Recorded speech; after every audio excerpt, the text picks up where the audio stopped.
はい、皆さんこんばんは。本日ご紹介するのは GHK-HK416A5 11インチ CO2 ガスブローバッグになります。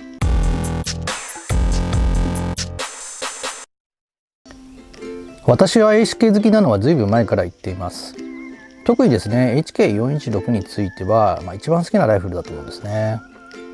今まで東京マルイの次世代電動ガンデブグルカスタムや VFC、あと WE の HK416D のガスブローを保有しています。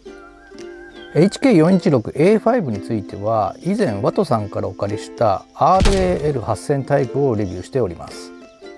今回 GHK から発売されたこの HK416A5 ですが、とにかく見た目のかっこよさにですね心を奪われました。また動力源が CO2 ということもあり GHK の M4 の CO2 版を保有している私としてはその実車感覚も非常に良いものだと思って、これどうしてもこの商品忘れられずに、購入してしまいました。GHK はご存知の通り値段かなりしますよね。今まで私が購入したエアガンの最高額を更新してしまいました。ただ値段に見合う内容と信じている部分もあるので、私が惚れ込んだ見た目の細部や HK416D との違いなども見ていきたいと思います。また私なりにいろいろカスタムした内容についてもですね皆さんに共有できればと思います。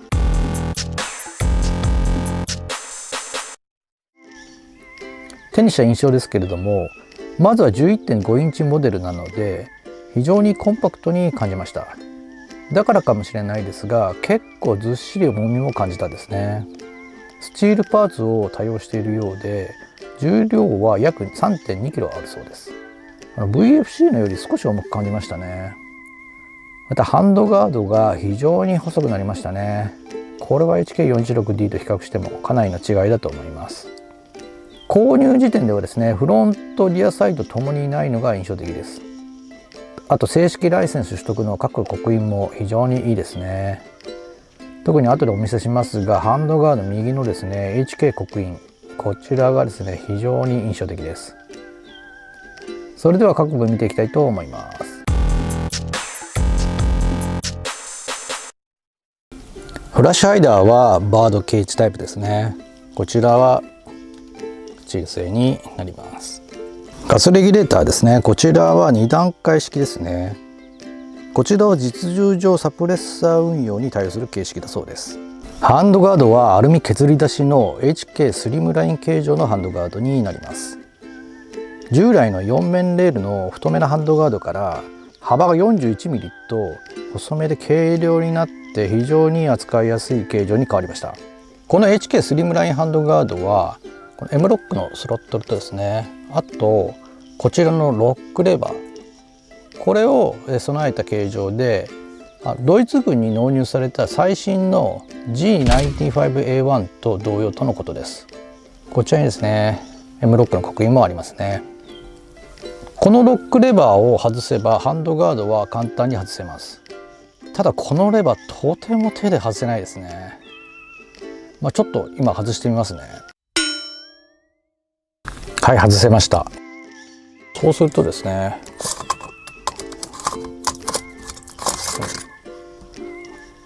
このようにハンドガードが外せます。アウターバレルは 11.5 インチになりますね。こちらもスチール製ですね。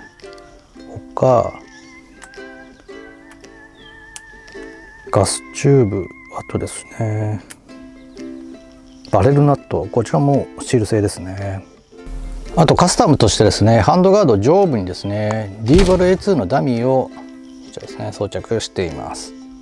ハンドガード下部にもカスタムとしてマグプル MOE タイプのですねバーティカルフォアグリップのレプリカですけれどもそちらを装着しています。アッパーロアレシーバー左側の刻印はこの通りになります。正式ライセンスの刻印でこちらが HK416 になってますね。こちらの表面はセラコート処理がされているようです。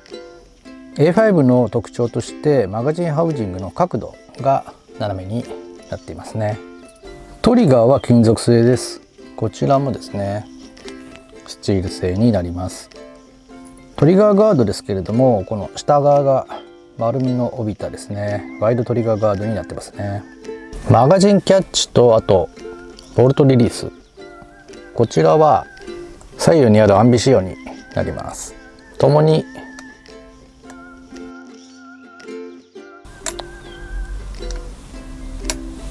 スチール製になります。左側のですねボルトリリースボタン、こちらは A5 仕様の大型化ボタンで、誤操作を防ぐためのガードですね。こちらもありますね。グリップは HK 独特の脂肪加工が施された丸みのあるグリップになります。セレクターもですねアンビタイプになります。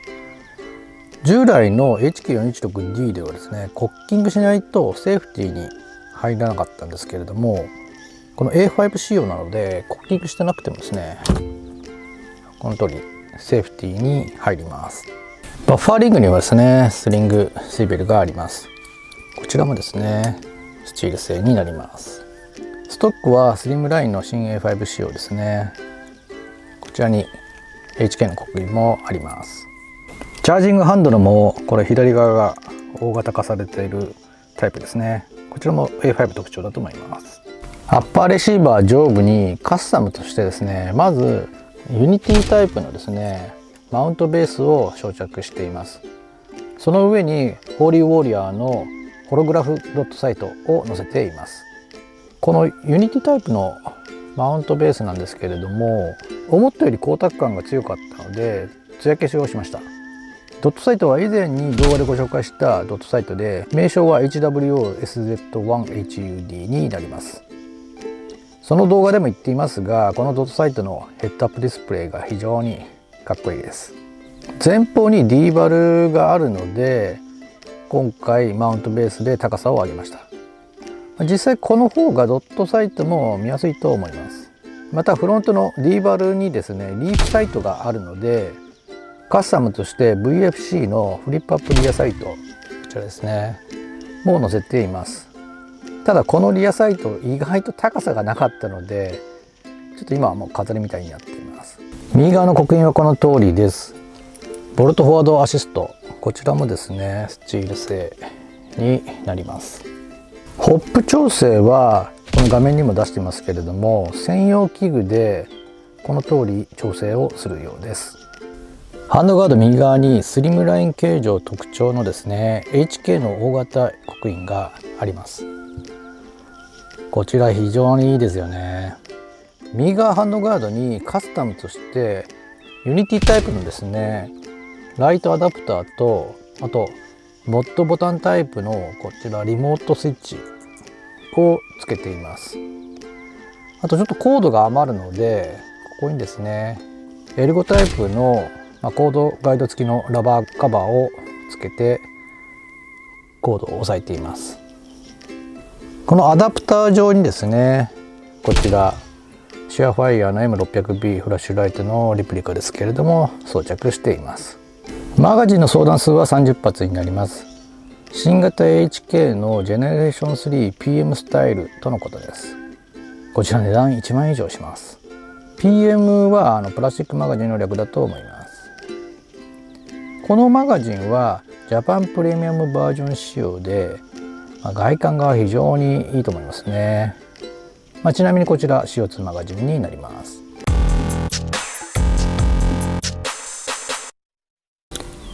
それでは通常分解したいと思います。マガジンは抜いておきます。こちらのピンを抜くことでアッパーとロアが分かれます。ただこのテイクダウンピンはですねもうガチガチで、ピンポンチとか叩かないとちょっと外せないと思います。ちょっと外します。はい、一応分解しました。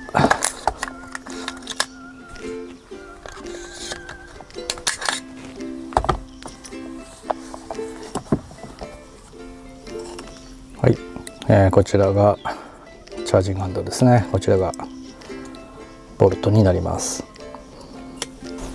ちらボルトはフルスチールですね。はい。でこのボルトなんですけれども V3 の特徴でボルトウェイト、が脱着可能な形で入っています。とこちらにですね HK の刻印も入っています。あと V3 としてリコイルバッファー、こちらになりますけど、カウンターウェイト音がしてると思いますけれども、それが入っています。機関部は、説明にも書いてありますけれども、フルスチールのようです。さすが GHK ですね。あと CO2 の激しい動きに対応できるようにチャンバーですね、こちらもスチール製のチャンバーベースになっているとのことです。強化ナイロン製のローディングノズルとスチール製のチャンバーベース、あとスチール製のボルト、これらはジャパンプレミアムバージョン仕様とのことです。ジャパンプレミアムバージョンとは GHK ジャパンと GHK の協業により実現した日本市場向けの限定モデルとのことです。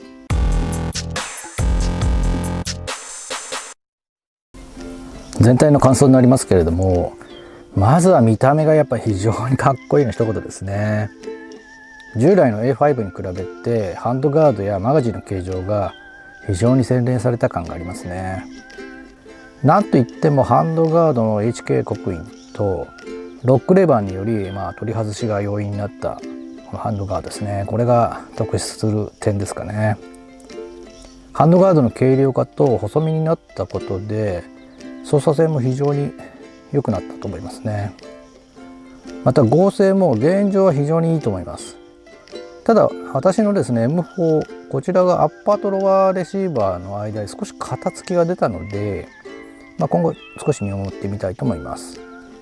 今製品特徴とジャパンプレミアムバージョンの説明を画面に載せていますが、耐久面ではセラコート表面処理やスチール製の各パーツ、あと CO2 動力源に対応したジャパンプレミアムバージョン仕様の各強化パーツなど非常に頼もしい作りになっていると思います。実車も動力源が CO2 ということもあり、リコイルは非常に素晴らしくて頭に響くくらい強いです。バージョン2の M4CO2 と比較してもかなりリコイルは激しくなったと思います。打っていて非常に楽しいです。特に息切れのないですね CO2 でのフルゴッド、これはリコイルは圧巻の一言ですね。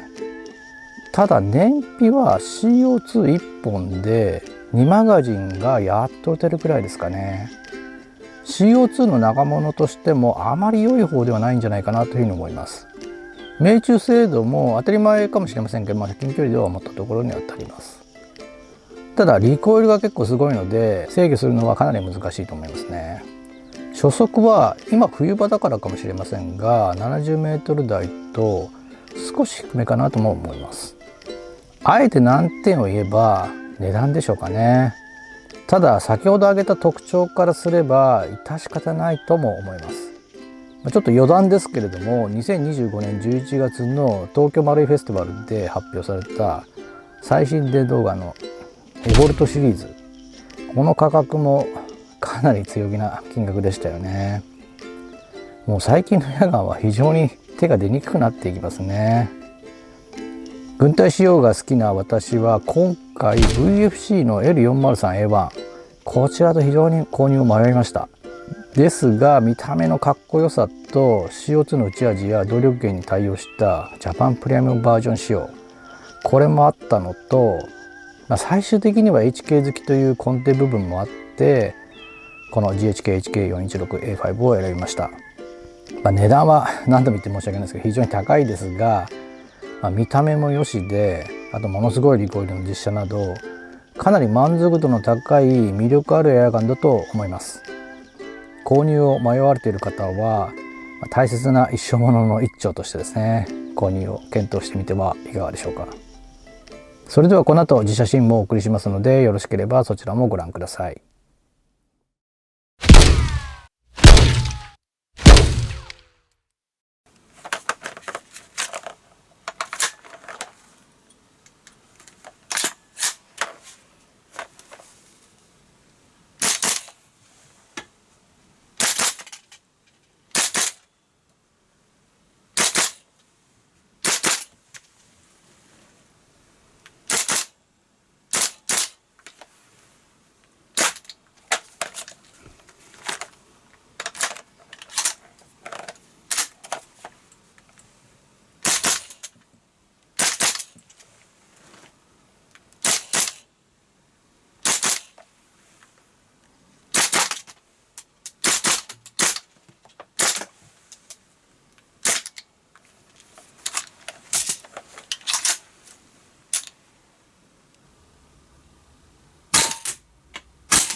最後までご視聴ありがとうございました。またお会いする日まで。さようなら。